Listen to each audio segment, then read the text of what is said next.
Before philosophy, before science, there were stories. Stories told around firelight. Stories passed down for generations. In this episode, we unravel the ancient tale of Adam and Eve, the serpent, the trees, and the exile from Eden. But this isn't just a myth. It's a profound map of human consciousness, of vulnerability, shame, morality, and the dawn of good and evil. What if these ancient words carry truths we've forgotten, but still live out every day? Welcome to the Depth Dive. Today, we're going straight into what you might call the foundational bedrock of Western culture, the stories of Genesis. We're focusing specifically on chapter 2, the story of Adam and Eve. Right, that iconic narrative. We've got a really rich lecture transcript to work from, and our mission basically is to unearth the wisdom in these, ancient narratives and figure out why they still matter. Yeah, what's their enduring relevance? Exactly. And for you listening, if you want to get smart on these big ideas quickly without getting totally lost in the weeds, you're in the right place. Yeah. We're hoping for some surprising connections. Absolutely. I mean, these are stories that people have been thinking about, arguing about for thousands of years. Right. So our goal is to try and, cut through some of those layers, get to the core insights, those aha moments where you suddenly see the implications for how we live. Okay, so to start us off, these aren't just quaint old stories, are they? There's something, deeper happening. That's the idea. Yeah. Yeah. Yep. The lecture we're looking at suggests these narratives are almost like time capsules of human experience. Time capsules. How so? Well, think about it. Countless generations grappling with life, their successes, their failures, all that experience gets sort of distilled, refined, and condensed into these tight stories, passed down through language, repeated over and over. That's a powerful image. Collective wisdom sort of hard-coded into story. Exactly. But then that raises the immediate question, doesn't it? How do we know what was originally there versus what we're reading into it now? It's that tricky line. Oh, absolutely. Interpretation versus invention. It's the classic postmodern dilemma, really. Yeah. The transcript offers maybe a practical angle on this.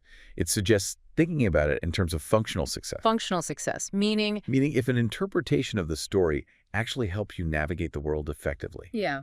If you can act it out and it works, it leads to good outcomes, not ruin or isolation. Then it probably holds some, genuine value. It resonates with something real. So it's about real-world relevance, which brings us to why these ancient stories should matter to you personally today. Right. This isn't just like dusty history class stuff. Not at all. It's about understanding yourself, your relationships, your community even. The transcript kind of frames these stories almost as practical tools. Tools? Yeah, tools for living, which makes sense, We're tool-using creatures. We resonate with things that have a practical aspect. And the fact that these particular stories, Genesis, are so deeply woven into Western culture, almost like our basic fairy tales or myths, that's not just random. Yeah, definitely not an accident. There's a reason these specific stories endured, why they became so foundational. We need to approach them with real curiosity. Ask, okay, what made these tales so incredibly resonant for so long? And of course, people have tried to explain that staying power. The transcript touches on some famous critiques of, religious explanations, starting with Freud. Right, Freud. The transcript points out his basic idea, God as a kind of cosmic projection of our earthly fathers. Like a big dad in the sky. Essentially, yeah. He argued that religious belief is sort of acting out childhood dependency on a grand scale. Ernest Becker's work, The Denial of Death, really digs into this too, this idea that our fear of dying fuels this need for a powerful protector. But then the transcript kind of throws a wrench in that, doesn't it? This idea of just wish fulfillment. What about hell? Exactly. That's the counter-argument. If religion is just about making ourselves feel safe and comfy like kids, why invent eternal torment? Yeah, it doesn't quite fit. Not really. Those incredibly vivid, terrifying descriptions of hell you find throughout history. The kind James Joyce wrote about remembering from his Jesuit schooling. Endless fire, darkness, walls 7 miles thick. Doesn't sound like a security blanket. Not exactly. It complicates the simple wish fulfillment idea. And then there's Elaine Pagel's take on hell, which is, a bit more cynical. Pagel suggested, that hell was basically invented as a convenient place to put your enemies, a theological dumping ground. Which might explain some of its appeal, maybe. Perhaps. But Charles Taylor offers a counterpoint there. He suggests that the medieval terror of hell might actually parallel our modern anxieties about say loss of meaning or loss of self, a deeper, more existential dread. Okay, the transcript also brings up Marx. Yes, Marx. Yeah. Religion as the opiate of the masses. Right, distracting people from real-world problems with false comfort. That's the idea. But, the transcript generally expresses a kind of skepticism towards any single, simple explanation for why these stories are so powerful and have lasted so long. Too complex for one answer. Right, and the idea of some grand conspiracy keeping these narratives going for millennia, it just seems unlikely without some deeper truth resonating with people generation after generation. Which kind of leads us towards the host's own perspective in the lecture, this evolutionary or maybe quasi-biological way of seeing these stories. Yeah, as repositories almost of humanity's collective wisdom, gathered over vast stretches of time. Okay, so how does that work? Does it apply to other religious traditions too? Someone asked about that. That's a fair question. The transcript acknowledges overlaps, definitely.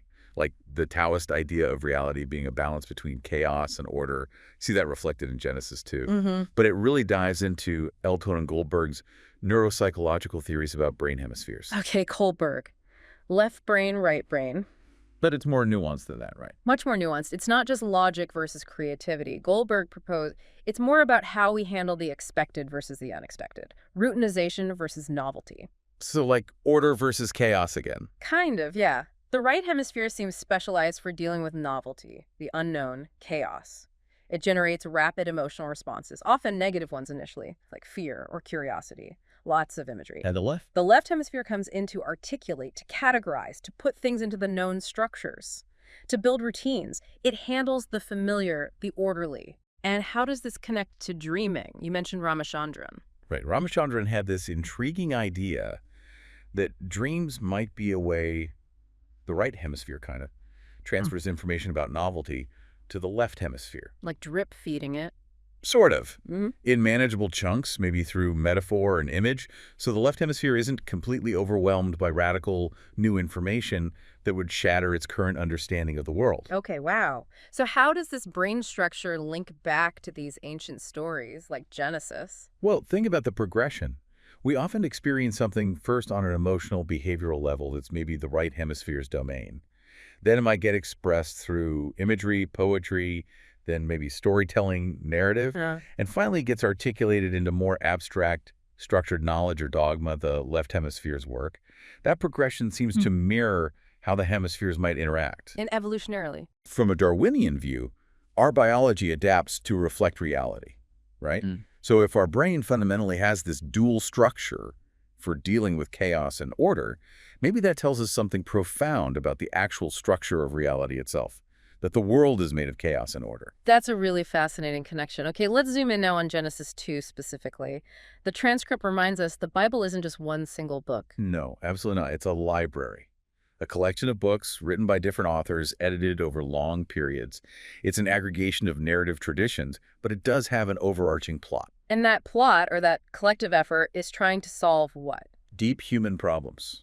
Maybe the deep human problem. The emergence of self-consciousness, the knowledge of our own vulnerability and mortality. That awareness is presented as like a cataclysmic event. Pretty much. After creation itself, the text seems to treat the dawn of human self-awareness as the central event, giving our condition this kind of cosmic significance, which, contrasts with views that see humanity as insignificant cosmic dust. Right. Our drive for meaning suggests otherwise. Exactly. And the rest of the biblical narrative, in a way, is trying to grapple with the consequences of that fall into self-awareness. How so? Well, initially, it plays out in the story of the Israelite state, its cycles of following and straying from divine law. Later, especially with the prophets in the New Testament, the focus shifts more inwards to the individual psyche. And the idea of redemption. Yes, and the ethic that truth is the path to redemption. Truth as the antidote to the suffering caused by our self-awareness and our capacity for deceit. Which brings us back to Genesis 1, doesn't it? Where God's word, his truth, creates order and it's declared good. Precisely. The state of Adam and Eve before they eat the fruit is portrayed as balanced, aligned with that creative truth. Innocent, perhaps. So the whole Bible is a journey back. You could see it that way. A journey back to that state of alignment. It echoes that common mythological theme, the wise old person regaining something precious that was lost in childhood, but now with understanding. The transcript really argues for the profoundness of this narrative. Why? How believable and deep it is compared to maybe other personality theories or philosophies. It does, and it connects this to clinical experience, actually. Therapy. Yeah. The observation that ultimately it's truth that seems to cure. Think about exposure therapy for anxiety facing the feared reality, or just the importance of honest communication in the whole therapeutic process. So different schools of thought arrive at similar conclusions. It seems so. Whether it's Freud and uncovering repressed truths, Adler and tackling the life lie, Jung and the moral effort involved, Rogers and honest self-expression, even behaviorists looking at confronting avoidance. They all point towards facing reality, facing truth, as essential for healing. And the danger of deceit is immense. People who are deeply hurt are very often hurt by lies, by betrayal, by deceit, whether from others or from themselves. Okay, let's dive into the text itself. Genesis 2, verses 4-7, the actual emergence of self-consciousness. We learn there are two creation stories. Yes, that's important. There's the more orderly, perhaps later priestly account in Genesis 1. Then, starting in Genesis 2, verse 4, we get what seems to be an older story. And what's different about it? It's more earthy. God makes earth and heavens, but plants haven't grown yet, no rain. And crucially, no man to till the ground. A mist waters the earth. Then, God forms the man, Adam, from the dust of the ground, Adama. That connection to the earth. Very strong. And then God breathes into his nostrils the breath of life. That breath rosh in Hebrew means life, spirit, wind, psyche. It's this infusion of divine animation into the earthly form. Then comes the garden, Eden, Genesis 2:8-14. Right. The Lord God plants this garden eastward in Eden, a sanctuary. He puts the man there. And fills it with every tree that's pleasant to look at and good for food. But critically, right in the middle of the garden are two specific trees, the tree of life and the tree of the knowledge of good and evil. Always together in the center. Usually depicted that way. And a river flows out of Eden to water the garden, then divides into four rivers, Pishon, Gihon, Tigris, Euphrates, associated with lands known for riches, like gold and onyx. Symbolism there. Likely, yeah. The garden as the ideal state, the holy city, Jerusalem maybe, center of the world, source of life and value, mandala imagery perhaps, order amidst chaos. And inside this paradise, God gives Adam a job and a rule, verses 15-17. He puts Adam in the garden to tend and keep it. Stewardship, responsibility. Okay. And then the commandment, you can eat from any tree, except the tree of the knowledge of good and evil. For in the day that you eat of it, you shall surely die. The big prohibition, which immediately raises questions. Oh yeah, why put the tree there at all if they weren't supposed to eat from it? Is it a test? Does it speak to something fundamental about choice or even human curiosity being inherent? The transcript mentions other interpretations too, Gnostic ones. Right. Some Gnostic views saw the original creator, God, as flawed, maybe even unconscious or malevolent, forbidding consciousness. And the serpent becomes a heroic figure, maybe an emissary from a higher God, tempting humanity towards enlightenment. Wow, completely different angle. Totally. It highlights the ambiguity. The fall is presented as a tragedy, yes, but maybe also a necessary precondition for growth, for redemption. The narrative is complex, not simple propaganda. Next up, verses 19-20, this fascinating bit about naming the animals. Yes. God forms all the beasts and birds and brings them to Adam to see what he would call them. Yeah. And whatever Adam called each living creature, that was its name. There's a real sense of power in that, isn't there? Establishing dominion? Dominion, yes, but also maybe something about creating reality through consciousness and language. The idea that things aren't fully real, or at least aren't real for us in a manageable way, until they're named, identified, categorized. Like bringing order out of the unformed. Exactly. Carving discrete things out of the background potential, making the world usable. The transcript uses the analogy of something unspoken under the carpet. In a relationship, it doesn't really exist as a problem to be solved until you name it. It even mentions physics. John Wheeler. Yeah, Wheeler's ideas about the observer participating in creating reality, like with the photon experiment, it's not straightforward, the relationship between consciousness and the world. Naming gives things reality at a certain level of analysis, makes them distinct objects we can interact with, building on the tradition of names passed down to us. Okay, then the creation of woman, verses 21-25. God puts Adam into a deep sleep. A profound sleep, yes. Takes one of his ribs, or maybe sides, is a better translation, and fashions woman from it. And Adam's reaction? Immediate recognition. This is now bone of my bones and flesh of my flesh. She shall be called woman because she was taken out of man. Ish and Isha in Hebrew, highlighting the connection. And this leads to the statement about marriage. Yes. Therefore a man shall leave his father and his mother and hold fast to his wife, and they shall become one flesh. A foundational statement about the marital bond, about creating a new unit. The transcripts mention Jung and the idea of an original whole being. Right. The idea found in Plato, too, that the original human might have been androgynous or hermaphroditic and was then split. So male and female seek each other out to reunite that original singular unity. Like the Swedish wedding candle ceremony. Exactly. Symbolizing two becoming one, focused on a shared transcendent goal. And importantly, the transcript emphasizes that the text itself, while describing woman being formed from man, doesn't automatically imply subordination. That's an interpretation layered on later. And the Sleeping Beauty comparison, how does that fit? It's used as an analogy. That terrible mother figure nature, maybe, or Maleficent in the Disney version, represents overprotection that leads to naivete, unconsciousness.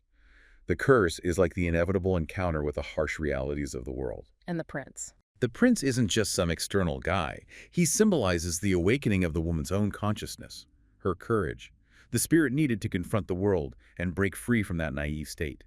It connects back to the idea of the spiritual utility of marriage. How so? Marriage, as presented here, is about tying lives together in a serious way. It forces truth-telling, integrates sexuality, prioritizes children. The commitment, the shackling aspect the transcript mentions, prevents easy escape. It compels you to actually face problems and work through them, unlike perhaps less committed forms of cohabitation. Okay, so Adam and Eve are together, named, in the garden.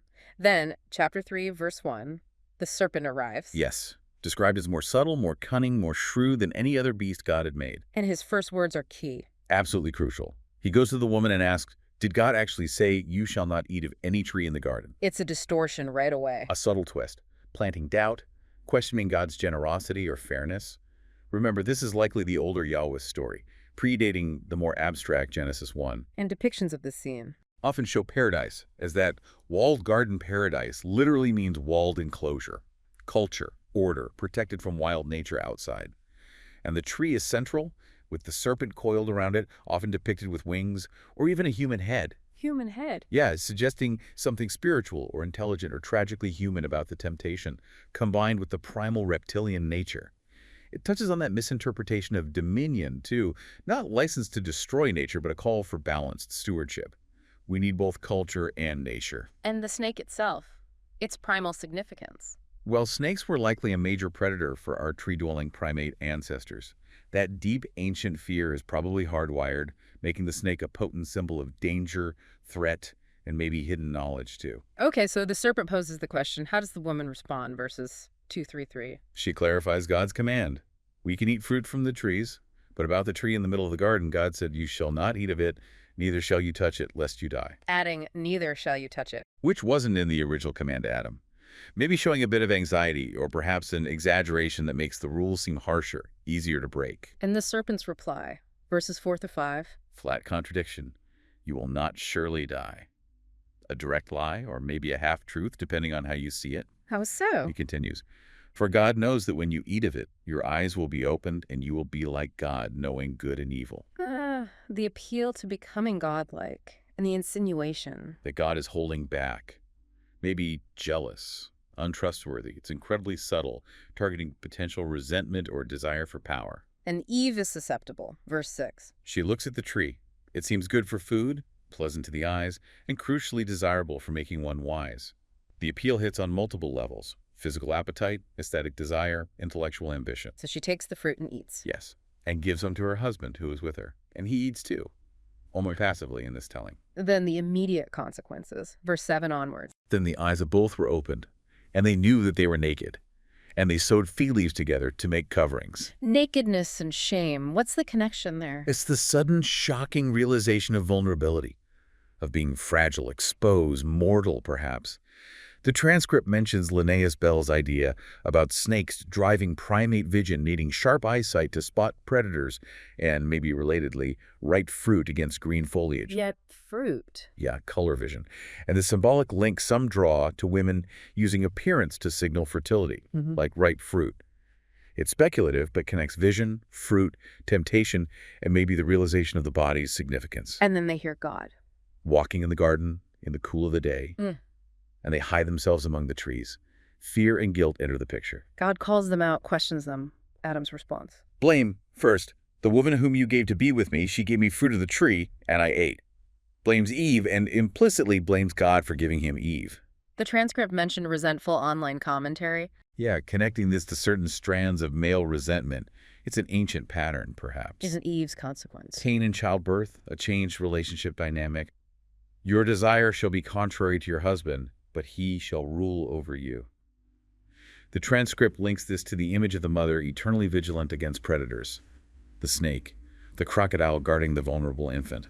Childbirth becomes more difficult, more fraught with danger. Adam's consequence. The ground is cursed because of him. Toil, sorrow, eating bread by the sweat of his brow until he returns to the dust from which he was made.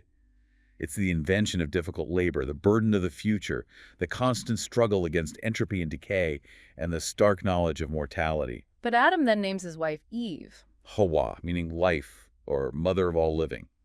Even amidst the curse, there's this affirmation of life continuing. God makes them clothes. Garments of skins, acknowledging their new condition, providing protection, perhaps signifying the first animal death. And then banishment. Yes. God worries they might now reach out and take fruit from the tree of life and live forever in this fallen state. So he drives them out of Eden. And guards the way back. Places cherubim, powerful angelic beings, and a flaming sword that turns every way to guard the path to the tree of life. Paradise is lost, and immortality is no longer freely available. So let's unpack that core concept, the knowledge of good and evil. What does it mean, especially linked to realizing vulnerability? That's the million-dollar question. The transcript contrasts the biblical view with some Mesopotamian ideas where humanity was made from an evil god's blood, inherently flawed. But the biblical view is different. It suggests we weren't created evil, but gained the capacity for it through self-awareness. The transcript uses the horrifying example of Unit 731, the Japanese biological warfare unit that performed horrific experiments. How does that relate? To know your own vulnerability, to know what hurts you, is simultaneously to understand how to inflict hurt on others, deliberately, calculatingly. That seems to be the dark side of self-consciousness. So the serpent's promise was true, but also a trick. Exactly. You gain godlike knowledge, yes, but that knowledge includes the potential for profound evil, for understanding and choosing destruction. That's the unintended or perhaps intended consequence. And the idea of the snake evolves. Yes.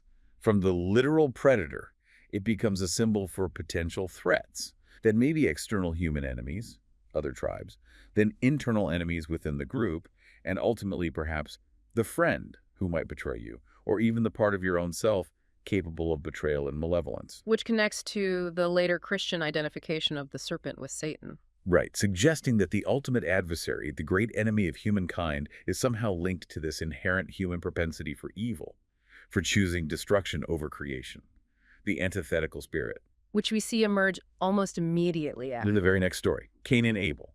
Malevolence, envy, the will to destroy goodness. That's for next time, though. Okay. Before we wrap up, let's touch on those listener questions again briefly. The one about fetal consciousness and abortion. Right. The transcript acknowledged the political clash, but the host expressed a personal view.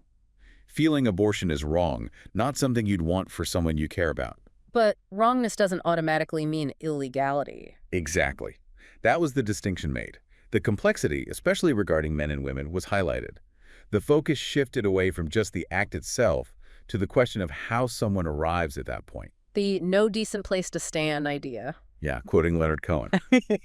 Suggesting that by the time abortion is considered, often the situation is already deeply problematic.